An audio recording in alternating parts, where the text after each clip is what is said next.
প্রিয় বন্ধুরা, চলো তোমাদের নিয়ে যাই একটা নতুন স্থানে, নতুন জায়গায়। সেই জায়গাটাও আমি আমার ভিডিওয়ে আমি করেছি। আজকে আমি সেই জায়গায় গিয়ে আমার লেখা একটা কবিতা আমি পাঠ করেছি। কেমন হয়েছে অবশ্যই তোমাদের জানাবে। আর ভিডিওটা তোমরা দেখবে, আশা করি তোমাদের ভালো লাগলে লাইক, শেয়ার, কমেন্ট, সাবস্ক্রাইব করতে ভুলো না। আর জায়গাটা সম্পর্কে বিস্তারিত দেখতে অবশ্যই আমার আগের যে ভিডিও আছে সেই জায়গাটা দেখবে। জায়গাটার নাম হচ্ছে লাহিড়ী বাবার আশ্রম। খুব সুন্দর জায়গা, ব্যান্ডেলের কাছে, খুবই কাছে, দিল্লি রোডের পাশে এই লাহিড়ী বাবার আশ্রমে আমি গেছিলাম। চলো বন্ধুরা, শুনতে থাকো। জানেন, আমি একটু একা ভালোবাসি। আজকে একটা নির্জন পরিবেশে এসেছি, তাই আমার একটা লেখা আপনাদের সামনে তুলে ধরছি। অবশ্যই কেমন হয়েছে জানাবেন।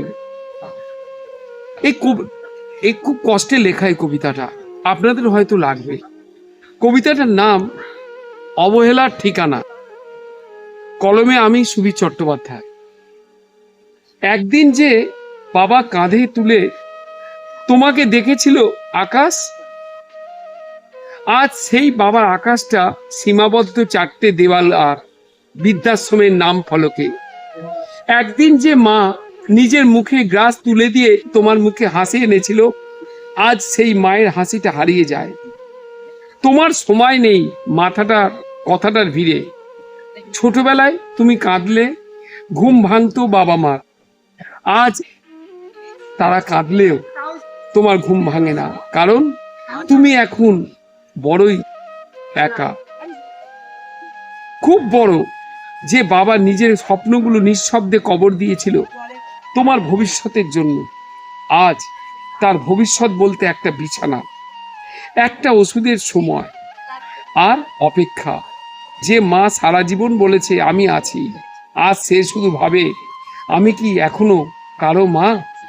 তুমি বলো ওখানে ভালো যত্ন হবে, কিন্তু জানো যত্ন আর ভালোবাসা এক জিনিস নয়। তারা চায় না বিলাস, চাই শুধু তোমার ডাকে। একবার তুমি বলো মা, বাবা শুনতে পাচ্ছ? বৃদ্ধাশ্রমের প্রতিটা ঘরে শুয়ে থাকে একটা করে ইতিহাস, আর দেওয়ালে ঝোলে সন্তানের ব্যস্ত জীবনের সেই ঝলমলে সাফল্য ট্রফিগুলো। মনে রেখো, বাবা মায়ের চোখের জল নিঃশব্দে পড়ে, কিন্তু তার শব্দ ভবিষ্যৎ খুব জোরে বাজে। আজ যারা তোমার কাছে বোঝা, কাল তুমি কার কাছে কি হবে সময় লিখবে এই অবহেলার শেষ ঠিকানা। নমস্কার।